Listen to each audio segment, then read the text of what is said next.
èèyàn mi ẹ wò ó mo fẹ́ kẹ́ tún wá gbọ́ ohun tí Igbakeji Olu Alo ohun tóun náà ṣe fún ìyàwó ẹ̀ ṣe ní àwọn pípù yìí wọ́n burú ju kí ló dálẹ̀ lọ ẹ wá lọ gbọ́ bí bàbá ìyàwó yẹn bó ṣe ń sọ̀rọ̀ pé àwọn ti gbé kúrò nílé o wọ́n ti lọ sin o ẹ wá lọ gbọ́. ẹ jẹ́ ká sáré gbọ́ short voice note yín. fọ̀rẹ́ ẹ̀ hàn mí kí n sọ̀rọ̀ èèyàn tó jẹ́.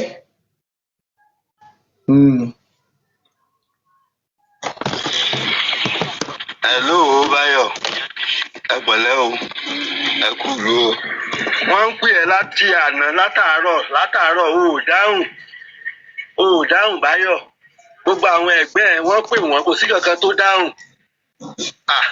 Ayé kọ́ leléyìí tẹ́ ẹ wá yìí o. Ayé kọ́ leléyìí tẹ́ ẹ wá yìí. Mò ń sọ tí mò ń sọ yìí pẹ̀lú ọgbẹ́ ọkàn. Tó bá wù yín ẹ yọjú. Tó bá wù yín ẹ má yọjú. Ṣé o ti gbọ́? Ó ti kúrò nílé o. A ti gbé kúrò nílé o. Ṣé o ti yé? Ó ti kúrò lórí status ẹ ti yàtọ̀. Kó o gbọ́ kẹ́ ẹ ka kínní. Tó bá wù yín kẹ́ ẹ dáhùn. Tó bá wù yín kẹ́ ẹ má dáhùn. Ẹ̀yin nìyẹn àtọlọ́run o. Ṣé o ti yé ẹ? Báyọ̀. Ha! All right.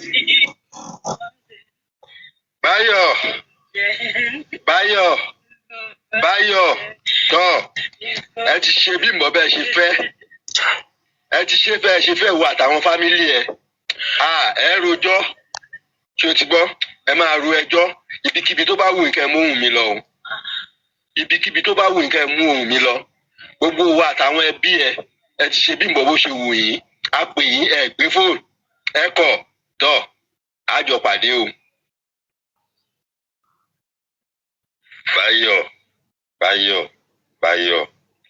ẹ ṣe gbogbo ẹ ṣe. ẹ jọ fún ọdọ máa lo crying emoji o kọ́ máa lo crying emoji o. ẹ jẹ́ ẹ delete ẹ gbogbo. ẹ ṣe kàbírà tù mí Adébọ́lá.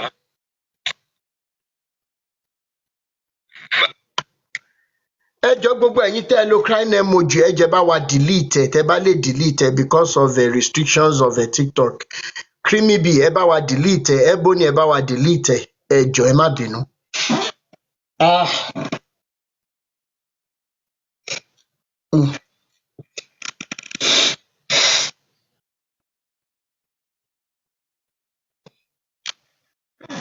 Ẹ jẹ́ ká tún gbọ́ torí kò. Hello Báyọ̀, ẹ pẹ̀lẹ́ o, ẹ kú ìlú o. Wọ́n ń pè ẹ́ láti àná látàárọ̀ o ò dáhùn Báyọ̀. Gbogbo àwọn ẹgbẹ́ ẹ̀ wọ́n pè wọ́n kò sí kankan tó dáhùn. Ayé kọ́ leléyìí tẹ́ ẹ wá yìí o. Ayé kọ́ leléyìí tẹ́ ẹ wá yìí. Mò ń sọ tí mò ń sọ yìí pẹ̀lú ọgbẹ́ ọkàn. Tó bá wù yín ẹ yọjú. Tó bá wù yín ẹ má yọjú. Ṣé o ti gbọ́? Ó ti kúrò nílé o. A ti gbé kúrò nílé o. Ṣé o ti yé? Ó ti kúrò lórí status ẹ ti yàtọ̀. Kó o gbọ́ kẹ́ ẹ ka kínní. Tó bá wù yín kẹ́ ẹ dáhùn. Tó bá wù yín kẹ́ ẹ má dáhùn. Ẹ̀yin nìyẹn àtọlọ́run o. Ṣé o ti yé ẹ? Báyọ̀. Ha! All right.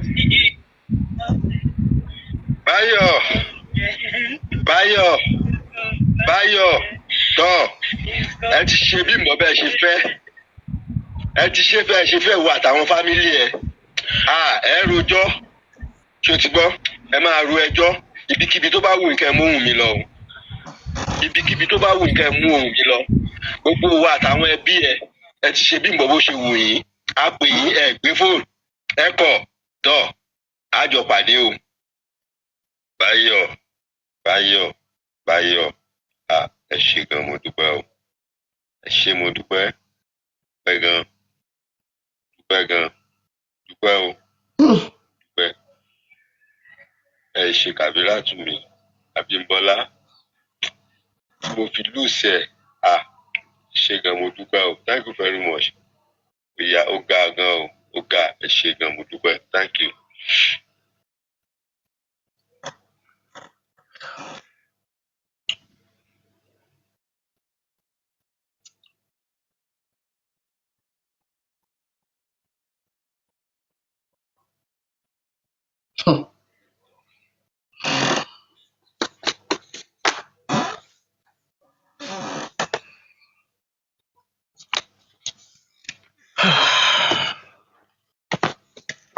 It is so pathetic. This is just some scanty voice notes. Ṣùgbọ́n mo rí àwọn tí ẹ mọ̀ pé àwọn family members kọ̀ọ̀kan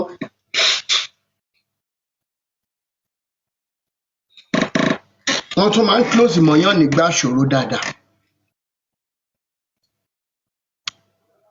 Ó easy fún mi láti sọ wípé wàhálà yìí ló dá ẹ̀mí mọ́mì Bímbọ́ légbodò. But there is none of you, not even the apologetics to these men tó pera wọn ní men of God. Kò sí kankan nínú ẹ̀yin tẹ́ ẹ ti bú mi tàbí tẹ́ ẹ ń bú mi fún tí mò ń sọ tí mò ń gbé jáde. Kò sí kankan nínú yín àfi tó bá jẹ orí ahun. Kò sí kankan nínú yín tó lè rí bí ikú ọmọ yẹn bó ṣe sọ̀yá yẹn dà kí ìyá yẹn tó jáde láyé. But I don't blame you torí wípé ọ̀pọ̀ nínú yín gan tẹ́lẹ̀ ń ṣe pásítọ̀. Tí wọ́n bá ní pé kẹ́ ẹ wá fìyà yín ṣẹ́ṣó ẹ ní rò lẹ́ẹ̀mejì báwo wá nìyẹn òun yà ṣe fẹ́ jọ yín lójú.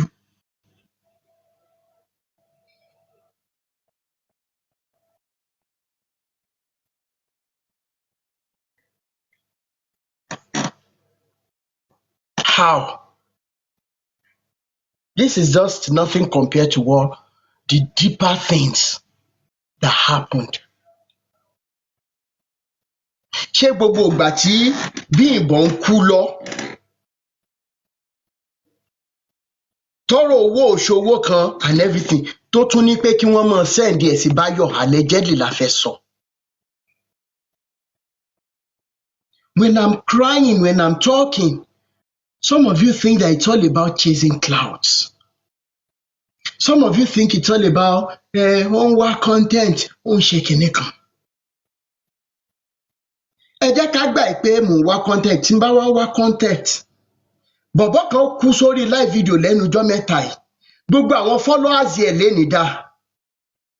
Ṣé wọ́n tẹ̀lé lọ? Àbẹ́ẹ̀ rí fídíò yẹn lórí live video báyìí bí mo ṣe ń ṣe. Bọ̀bọ́ yẹn má dákẹ́ bẹ́ẹ̀. Ṣé ilé ayé tẹ́ ń bayé aláyé jẹ́ lélẹ̀? Ṣé ilé ayé yẹn lélẹ̀? Lórí pàǹsìn Jésù nínú ibi tẹ́ ẹ ní wípé the name of Jesus is a stronger. Gbogbo ẹ̀yin pásítọ̀ tẹ́ ẹ ní ẹ̀rí ọkàn lénìí ó yẹ kẹ́ ẹ mọ̀ dọwọ́ bojú ni. Tàbí kankan nínú yín tó bá ti disturb mi tẹ́lẹ̀, tó bá ti bú mi tẹ́lẹ̀, tó ti sọ̀rọ̀ anyhow. Torí wípé wọ́n ní the name of Jesus is a strong and mighty tower and the righteous run into it and they are saved. We are going to be hyping it when we say that it is the same name that the righteous, the weak, the lost are running into and they are being massacred. Ẹ jẹ́ kí n gbáwọn èèyàn wọlé. Creamy B, ẹ bá mi unmute kẹ́ bá mi gbóhùn sókè mà. It's pathetic. Creamy B, ṣé wà ń bẹ̀ mà? Mo gbọ́ him one be. I'm just emotional like mi tẹ̀ mọ̀ nǹkan tí mo fẹ́ sọ nítorí these people are manipulating. Pé ta ni Báyọ̀? Báyọ̀ used to be a very popular figure in Jesus City, very close to Olu Alo. That is who he was. Kó tó di wípé kò sí ńbẹ̀ mọ́. Ohun tó ṣẹlẹ̀ láàrin Olu Alo àti Báyọ̀ kò sẹ́ni tó mọ̀. But lọ́wọ́lọ́wọ́ báyìí that is who Báyọ̀ was. Ibi tó dẹ̀ wá ń sìn kò sẹ́ni tó mọ̀. He was PA Olu Alo. Bóyá gbogbo ẹ̀yin tẹ́ bá wá ń gbọ́ wa tẹ́ bá mọ̀ nípa Báyọ̀ àti ìyàwó ẹ̀ tá à ń sọ ètò di olóògbé. Ẹ jọ̀ọ́ ẹ má fi ọ̀rọ̀ sábẹ́ ahọ́n sọ. ọ̀rọ̀ tá à ń sọ yìí ó lè dọ̀la kó jẹ́ tọ̀nà ẹlòmíì ṣùgbọ́n káburú mọ́ bàá mọ́ kàn wá kó mọ́ bàá kan ẹbí wa àsìkò ti tó yẹ ká máa sọ̀rọ̀ sókè torí wípé mi ì mọyì èèyàn táwọn ẹni ibi yìí lè pa tí wọ́n lè pa gbogbo àtọ́lẹ̀ kan náà irọ́ ní fàbàdà Creamy B ẹ bá mi gbóhùn sókè. Okay, now ẹ mọ̀ pé àwọn boys yẹn, most of àwọn boys tó máa ń bá àwọn pastors wọ̀nyí ṣiṣẹ́, most of them ó máa ń mú àwọn boys yẹn láti bí ọmọ church tí ò náwó lọ́wọ́ tí ò jámọ́ kankan bọ́yẹ máa ń kó àwọn boys yẹn rìn nìyẹn o. Àwọn boys yẹn pé àwọn tó fẹ́ sin Ọlọ́run fine, they are Christians tó fẹ́ sin Ọlọ́run, but ó máa ń mú àwọn boys yẹn, ó máa ti dẹ́rù bà wọ́n, wọ́n á ti gbé wọn rin àwọn ìrìn àjò kan tó yẹ pé àwọn náà ewu máa bà wọ́n láti sòótọ́. Wọ́n máa rí àwọn pastors yẹn tó ń ṣe àwọn nǹkan tí ò dá, they won't be able to say anything. That's it. Wọn ò ní lè sọ anything. Even àwọn ìyàwó wọn wá sọ wọ́n dọ̀dẹ̀. Some of them might even be sleeping with those boys' wives. Jẹ́ pé àwọn bọ̀bọ́ yẹn wọn ò ní lè sọ̀rọ̀ ń pa ẹ̀, wọn ò ní lè sọ ọ́ jáde. Kọ́ ká wọn báyìí pọ́n ṣe nǹkan burúkú, wọn ò ní lè sọ tó ọ́ ti fi ẹ̀rù sí wọn lọ́kàn. Ọ́ ti dẹ́rù bà wọn pọ́n máa pa wọn àbọ̀ máa ba ayé wọn jẹ́. Do you understand? So most of them can't talk. Kò sí nǹkan tó bá ń gbé tó bá ń ṣe fún ọ̀pọ̀ àwọn ò ní lè sọ̀rọ̀ síta, wọn ò ní lè sọ because ẹ̀rù máa bà wọ́n, máa bẹ̀rẹ̀, wọ́n máa ti wọ́n pé ìjọ́ tó bá sọ̀rọ̀ wọ́n máa kú àbí nǹkan máa ṣe wọ́n àbí wọ́n máa threaten màmá wọn bàbá wọn tó bá ṣe ní parents. That's just it. So that's just the problem. Nǹkan tó ṣẹlẹ̀ gógó nìyẹn. So ìwọ tó bá lọ church tó mọ̀ pé Ọlọ́run lọ sí Ọlọ́run kó kúrò. Èmi ní à ń tẹ̀lé bàbá wòlíì lọ sí orí òkè 20, à ń tẹ̀lé bàbá wòlíì lọ sórí òkè 75. It shouldn't be happening. Everybody serve your God and stay on your own. If you want to serve your God, serve God wholeheartedly. Believe in your own God, the God you're serving. Ngba lockdown, everybody ṣá wà nulẹ̀, lọ church, kóra wa pọ̀ káàkiri. And miracles were happening, a lot of things were happening. During lockdown, mi tí mo ti ń warm up for 7 years. During lockdown tí mo lọ church, tí mo gbàdúrà, mo ṣe anything, mo kàn wà nulẹ̀ ni mo lóyún. After over 7 years, mo ti ń warm up. During lockdown, ṣe pé lobby kankan wà nulẹ̀. So what are we now saying? We should believe in our own God, but the moment about the man or boys here, nígbà míì ẹ lè blame our boys here, wọ́n máa ti ṣe nǹkan kan fún wọn lílé sòótọ́. They won't be able to say what is happening. Kẹ́ mú wọn sílẹ̀ báyìí pé kí ló ṣẹlẹ̀ nínú ìjọ yín wọn ò lè sọ. Kẹ́ fọbẹ́ sí wọn lọ́rùn wọn ò lè sọ anything jáde. A lot of things, ó ti manipulate wọn jẹ́ pé ó ti gbé wọn rin àwọn ìrìn àjò kan, wọ́n máa rí wọn òru ló máa ń rìn, torú ló máa ń rìn gbogbo wọn, torú ló máa ń rìn. Kọ́lọ̀ ṣàṣàánú wa. Ẹ ṣé ìyá mi, thank you so much. Thank you, sir.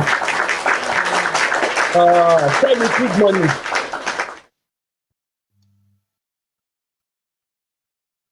Fẹ́mi Big Money ṣé wà ń bẹ̀?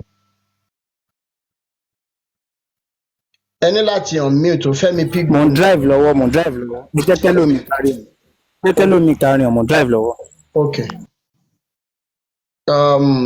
Tolex. Uncle Mato ṣé wà ń bẹ̀ sà? Ambi o, mo ambi.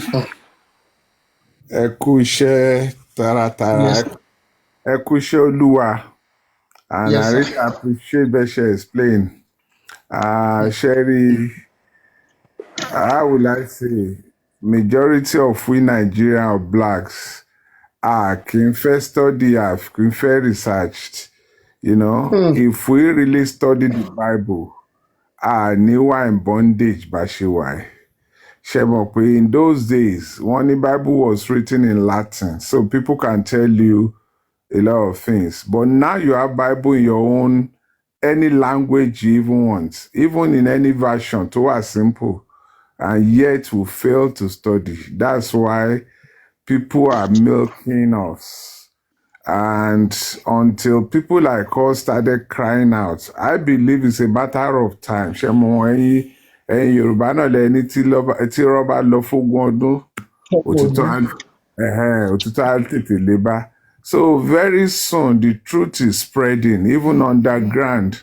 Ṣé wá rà àwọn tá fẹ́ deliver yẹn náà, ẹ máa ṣàkíyèsí pé àwọn náà ló ń bá wa jà, and that's what we call Stockholm syndrome, whereby you have the oppressed defending the oppressor.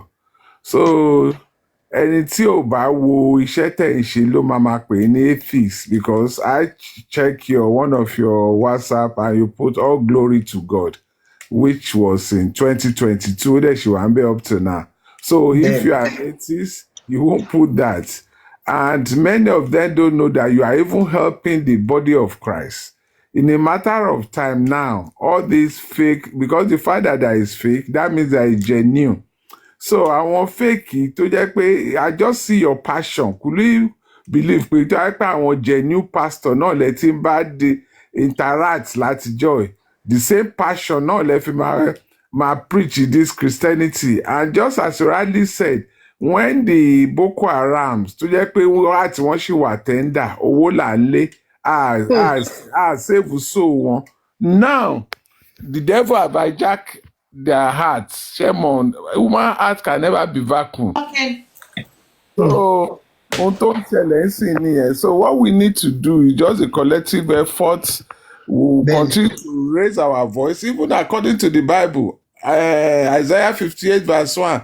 Only lift up your voice, cry aloud, lift up your voice like a trumpet. And Ephesians, only be ye angry and sin not. Jesus was angry. When was Jesus angry? He was angry when he saw the oppression. And if you're a Christian, you are not angry at oppression, I question your Christianity. So I believe pé ohun tá à ń ṣe yìí, by God's grace, kò sẹ́ni tó máa ṣe wá níbi, because a ṣe fún crowd. As I always tell people, hello, the dignity, I'm about to monetize the TikTok, talk less of making, pé mo fẹ́ gbowó. But just because ó máa ń dùn ẹ́ pé àwọn èèyàn ẹ lọ́ oppress. For example, now I've got a family here. One tithe, èmi were against tithe. Now they need to renew their paper this month of May. Owó tó máa fi renew, family of 7. Wọn ò ní. The little money they made. Now, wọ́n tún lọ ń sọ tithe nínú ẹ̀. Wọ́n á sọ fún ọmọ tẹ́ bá máa deliga. I will not give you a penny to renew your paper this month. Why they are still owing me over £2,500? They are still paying tithes. Shemo, is that not stupidity that they might renew when he made that way? Ọmọ márùn-ún, ìyàwó àtọkọ, ó jẹ́ 7. Is that not Shemo? Shemo, máa wá rírun yẹn wá ní kó má kà mí lára pé how can you be so gullible? How can you be so stupid? Ẹ̀dẹ̀ máa lẹ ní PhD, àwa tá àti ẹ̀ kàwé. We study the Bible pé this is not it. I believe pé n tá à ń ṣe very soon we will liberate people. Let's just continue. And the message is going around. Share the fact that people are coming out, one attacking, that is the fact pé ọ̀rọ̀ yẹn ń jó wọn lára. Ó jó wọn lára. Ṣé àwọn tó dẹ̀ tún attacking yẹn náà? Very soon, no one reason. If a man sọ pé ẹ wò dẹ̀, you saw the video I sent to you. Even for you using abusive language, it shows that Christ will never use abusive language. Matthew 5:44, only pray for your enemy, love them. But what you are saying, tí máa wo comment ẹlòmíì tó ń ṣe pé, man, okay, if Awikoko is even doing all these things with ulterior motive, will you react like this as a Christian? That's just one of the fruit. Tell me, but these ones, they are not Christian. How will Christ react? They abuse him, they did all kind of things. Shemo, so you continue, share. So we just need to team up our resources, invest in human life, because that is all Christianity is all about. I mean, that is all Christianity. And kill and live. God bless you, sir.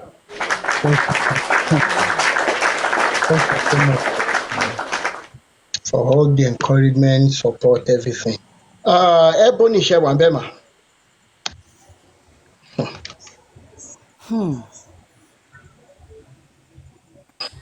Ẹ sà, ẹ káàárọ̀ gbogbo ilé, ẹ káàárọ̀, ẹ káàsán. Ẹ ti rí àwọn tí nǹkan tèmi fẹ́ àwọn tí wọ́n pera wọn ní pastor, for example nsìn, ẹ wo irú máà tó pe rẹ̀ nínú orí. Nígbà tí mo rí èyí tí mo rí ní àná tó pè tó ń ṣe wọ́n dẹ̀ pera wọn nù. Ṣé àwọn èèyàn ò rí wọn àwọn yẹn kí pásítọ̀ wá tẹ̀yìn náà tẹ̀ ń ṣe pé tó ní kálukú kan bẹ̀rẹ̀ sí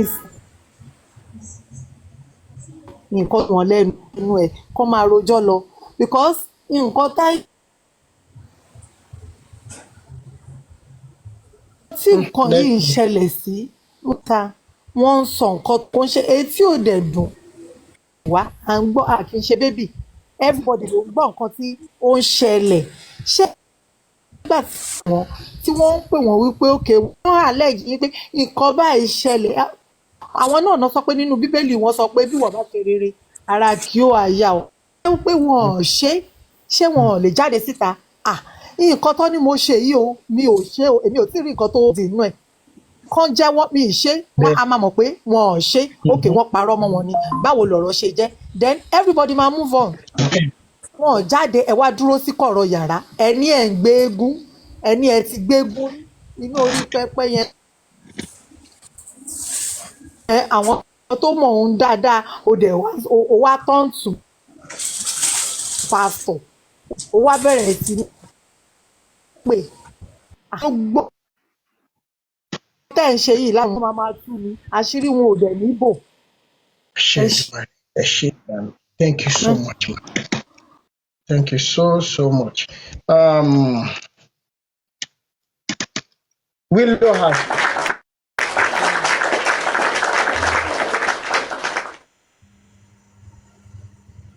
Willow House, are you there?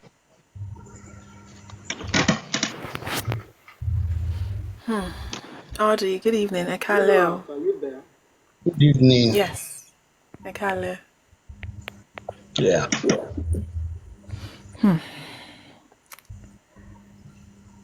First of all, I want to say that I don't believe in Jesus Christ. The story of Jesus, irony, it's a fairy tale. It's like Harry Potter. It was written in a time where all you did was write stories. You know how now we all spend time on social media, Abby? In that time, that's what they did. They just wrote stories. So the Bible is like Harry Potter of their time. It's like Superman's story. It is not real. There is no heaven. There is no hell. Ibi balamafajao. The only thing we have is this present time. Please, there is no heaven. Let me say that again. You are not going to any heaven. It is here on earth.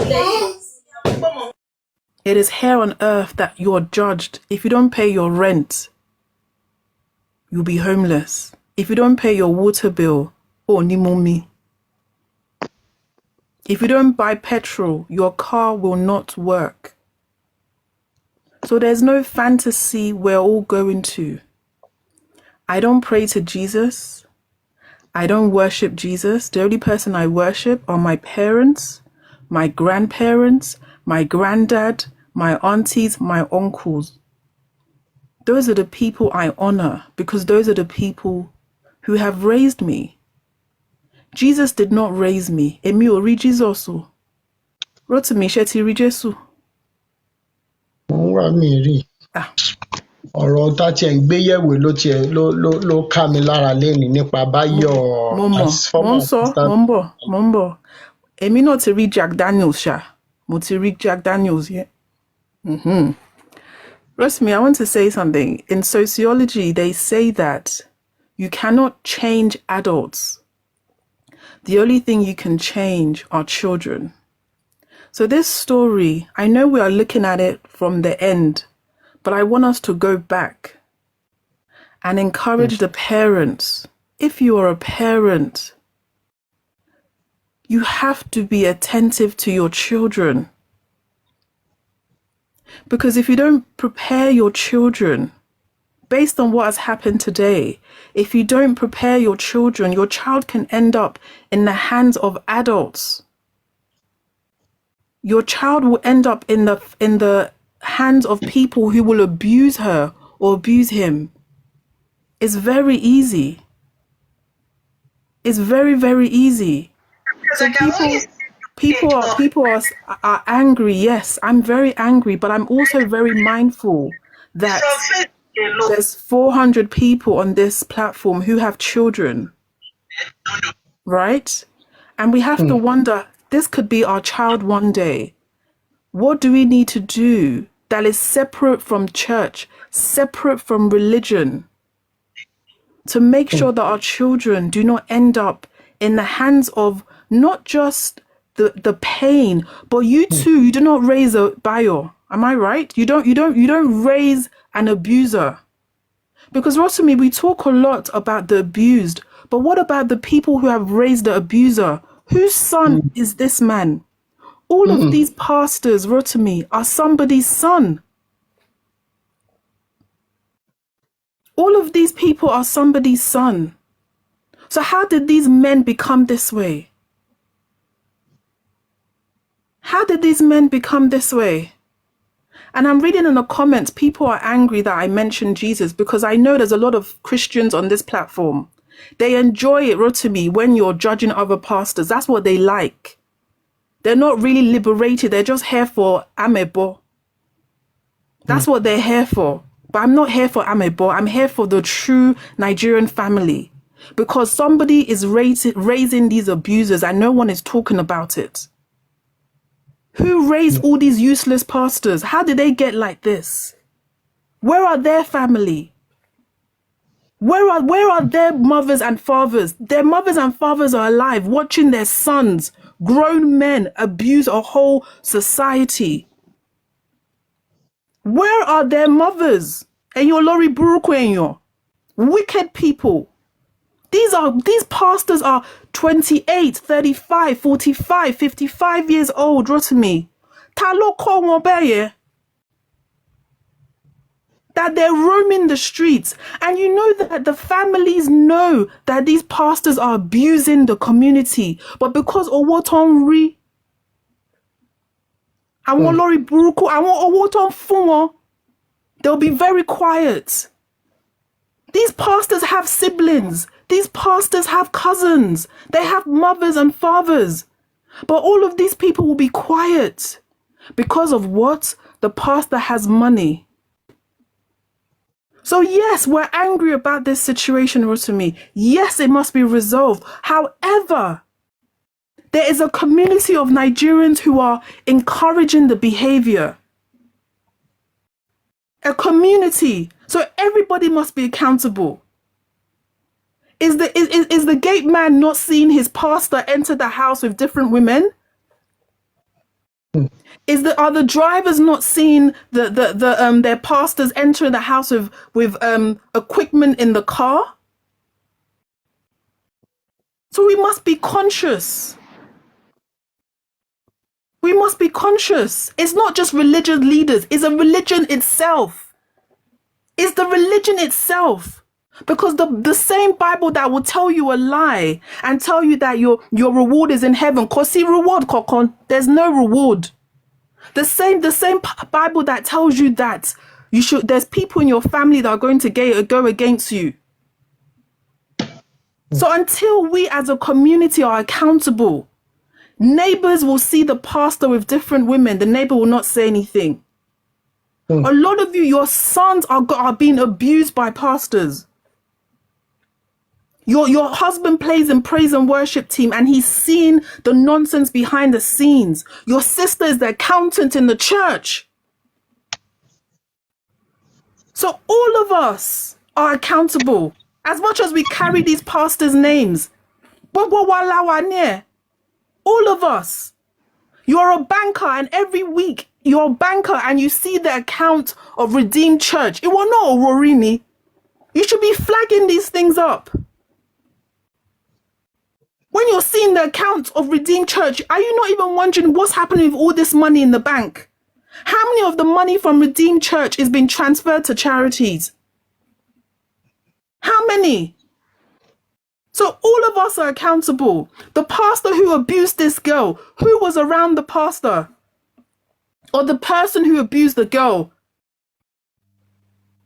Did he do on his own? Of course not. Of course not. So we must be accountable. Nigerians cannot continue to be amebo gossipers. Gossip. That's all you know to do. So you can be gisting.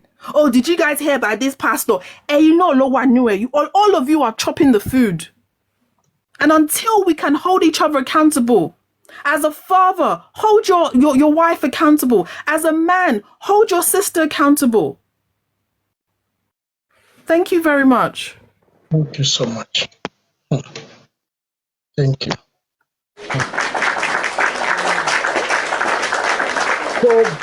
Yato. I don't know how to pronounce that. Tobi Yato or Tobi Yato, something like that. Tobi Yato.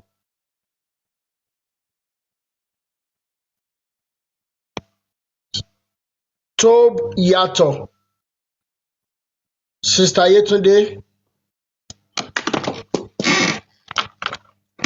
Sister Yetunde ṣe wà ńbẹ̀. Ẹ jẹ́ ká sọ̀rọ̀ nípa Báyọ̀ strictly so that Yetunde ṣe wà ńbẹ̀ mà. Ẹ ní láti unmute. Okay, àwọn náà ti lọ. Sister Ìdòwú Ọláwúwo ẹ kalẹ̀. Kálẹ́ sà, Yes, kú ma. iṣẹ́, Ọlọ́run á dúró tì yín o, ọwọ́ ayé ò ní ká yín, ogun àwọn pásítọ̀ òkùnkùn yìí kò ní borí wa o, ní agbára Ọlọ́run. Ṣé ẹ rí nǹkan tí mo kàn fẹ́ sọ nípa ọ̀rọ̀ yìí ni pé àfi k'Ọlọ́run kó wa yọ. Ẹ wo, mo gbọ́ ọ̀rọ̀ màmá Ìyábọ̀ ní ọ̀sán nígbà tí ẹ̀ ń ṣe kínní, mo gbọ́ ọ̀rọ̀ màmá yẹn, mo dẹ̀ fẹ́ máa mú mi lójú nítorí ọ̀rọ̀ ìyá yẹn, torí màmá yẹn ti dàgbà. Kò Bẹ́ẹ̀ dẹ̀ ìyá ti sí dà. anybody nínú àwọn bàbá Olu Alo ni o àti àwọn tí wọ́n súnmọ́ bàbá Olu Alo bí ẹ̀gbọ́n ní bá àbúrò, wọn wá sí ọ̀dọ̀ màmá yẹn, wọn tiẹ̀ sọ pé anything, wọ́n kàn ló wà ní. Ẹ wo màmá yẹn tó sọ wípé wọ́n gbé obìnrin kan síta wípé ọmọ òun ni pé ó kun àtíkè mọ́jú tó fi rẹ́ ojú. Ṣé ẹ mọ̀ wípé wọ́n fi ń disfigure pé bóyá kí màmá yẹn lè rò pé ọmọ ẹ̀ ni? Ṣé ìyá yẹn ò lè dọ́mọ tiẹ̀ mọ̀ ni? Tí ọ̀rọ̀ yẹn tí ò bá ń ṣe òótọ́, ó yẹ kí bàbá yìí náà kó tiẹ̀ ti jáde kó sọ wípé bẹ́ẹ̀ kọ́ o, bẹ́ẹ̀ ni o, àbí kó lọ mú Ìyábọ̀ jáde níbi tí wọ́n bá fi sí. Ṣùgbọ́n wọ́n ti mọ nǹkan tí wọ́n ti fi arábìnrin yẹn ṣe ni ọ̀rọ̀ yìí fi ń wọ́lẹ̀ báyìí. Mo dẹ̀ mọ̀ pé gẹ́gẹ́ bí mo ti gbọ́ nínú program yẹn lọ́sàn-án wípé wọ́n máa charge wọn sí court, bóyá gbà wọ́n bá dé court wọn ò ní mú nǹkan tó ibi tí wọ́n bá fi woman yẹn sí. Irú ti bọ̀dá Báyọ̀ yẹn lọ́sàn-án, ó dàbẹ̀ ni pé lady tẹ sọ̀rọ̀ ẹ̀ lẹ́ẹ̀kan yẹn, mo rí ní orí TikTok tó ó fi ń wérò níná lóòótọ́, àti máa nǹkan náà tó ní Awíkoko ó ṣe kinní kan, bàbá Olu Alo tàwọn kinní kan sẹ́mọ̀, gbogbo wọn yẹn níbi tó ti ń sọ̀rọ̀ tẹ bá wà bẹ́ẹ̀ kọ́mẹ̀ntì ẹ̀, àwọn èèyàn ń ṣépè fún, àwọn èèyàn ń bù ní wípé ṣe ló ń sọ̀rọ̀ bí ọmọ ìta, bí ẹni pé ó gbóògùn dání tó jẹ́ pé oògùn yẹn ló fi ṣe agbára. So ṣe rí ilé ayé tá a wà yìí, àfi kéèyàn já ara ẹ̀ bàbá, torí tó o bá já ara ẹ̀ tó ń gbọ̀n tẹ̀lé pásítọ̀ lẹ́yìn àbí wíwú tó pe rẹ̀ ní wòlíì kan tí wọ́n fi lọ olúwa ẹ̀ mọ́ ìgbà, onítọ̀hún ò ní mọ̀. Torí pé àwọn pásítọ̀ yìí ibi tí wọ́n tojú bọ̀ ojú ti ilé babaláwo lọ. Àwọn babaláwo dẹ̀ ní tí wọ́n ń ṣiṣẹ́ fún wọn, wọ́n á tún máa búra lórí píù wọn yí pé àdàbí tán bá mú nǹkan kan mọ́ bẹ́ẹ̀ wọ́n dẹ̀ mú mẹ́wàá mọ́. Àbáwọn tó ń rí èèyàn mọ́ inú orí ọ̀tà tí wọ́n ń rì sí inú pílà, ṣé wọn ò mú nǹkan kan mọ́, wọ́n á dẹ̀ mọ̀ porúkọ Jésù tán dẹ̀ ń pè yìí, ó dàbí pé sùúrù tiẹ̀ gan ti pọ̀, torí ó yẹ kó máa bí wọ́n bá ti ń pè bá ó yẹ kó máa mú wọn wálẹ̀ ní lẹ́sẹ̀kẹsẹ̀, ṣùgbọ́n wọ́n ti mọ̀ pé kò kí ń lọ bẹ́ẹ̀ yẹn. Tó bá jẹ́ pé omi radiator àti ògùn ni, ṣé mọ̀ yìí pé gbogbo wọn pátá wọ́n ti jáwọ́ nù gbogbo kínní. Ṣùgbọ́n mo sáà mọ̀ yìí pé Ọlọ́run á gba gbogbo ògo, Ọlọ́run á gba gbogbo ògo. Ti ìyàwó Báyọ̀ yẹn wọ́n máa gbé jáde bí wọ́n bá gbé sí, tó jẹ́ yìí pé nígbà tí màmá yẹn ń sọ yìí pé ìgbà tó ń ṣàárẹ̀ wọn tètè gbé wá o, ẹ mọ̀ pé níbo ti fẹ́ kú tán ni wá wà ga sí ọ̀dọ̀ fámìlì ẹ̀, ìní wá wà sọ́dọ̀, wọ́n dẹ̀ wá síbẹ̀ tán wọn ti ẹ̀ bójú ẹ̀yìn. Ṣó wá yẹ kó rí bẹ́ẹ̀ ni? Ẹni tẹ́jọ gunra yín, tẹ́jọ bímọ, tẹ́jọ ṣe gbogbo ẹ̀, tó dẹ̀ wá di láwù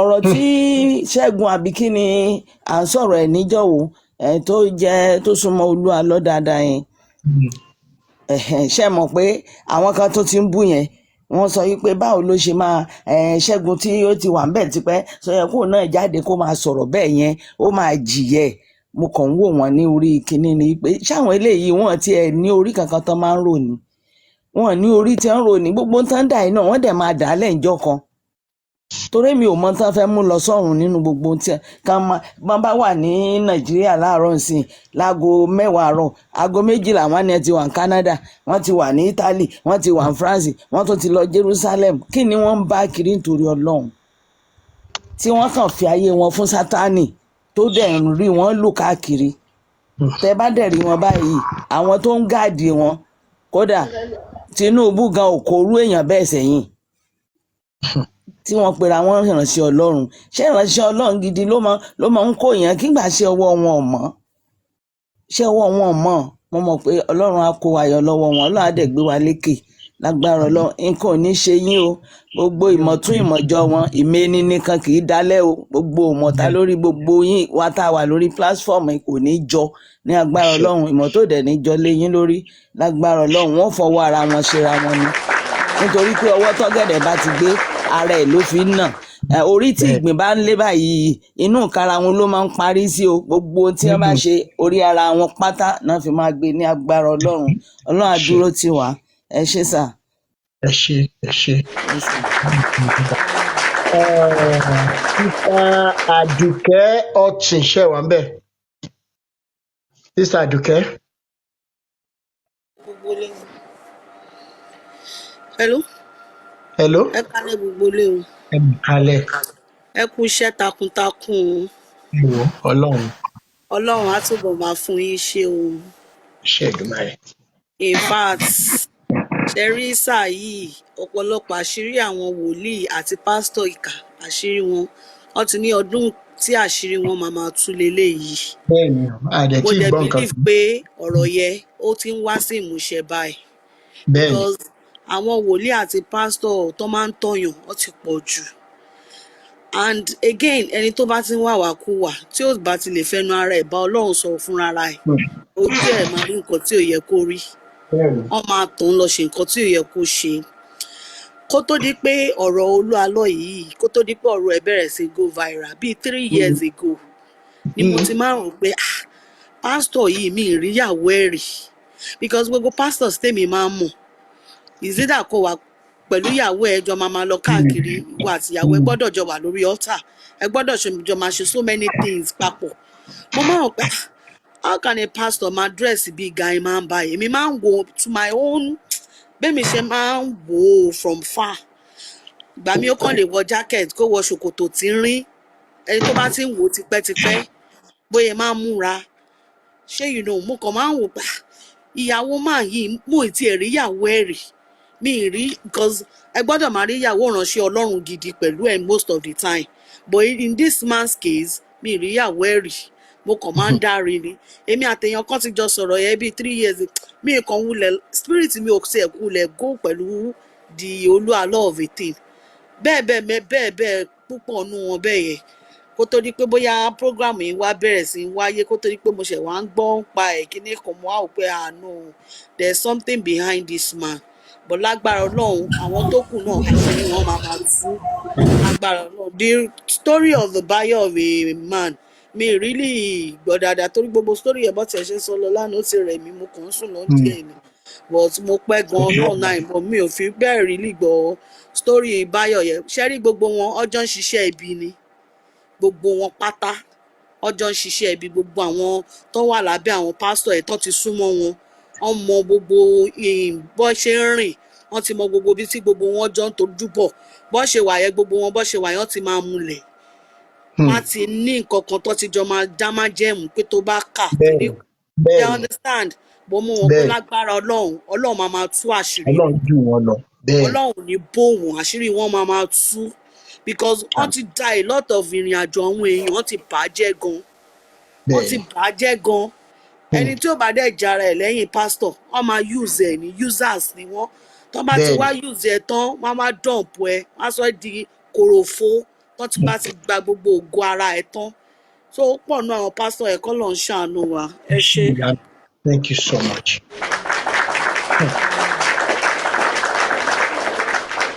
Mo Samuel mo rí ní mo ráyọ̀. ṣé ń gbẹ́nu sí máìkì ni. Ẹgbẹ́nu tí máìkì kẹ́ ganu sí o ìyá mi. wàhálà wà o ẹ máa kálẹ̀ ẹkú gbogbo ẹ̀ o ọlọ́run má máa jẹ́ ká ṣọkọ fẹ́ ọlọ́run má jẹ́ ká ṣòfò o.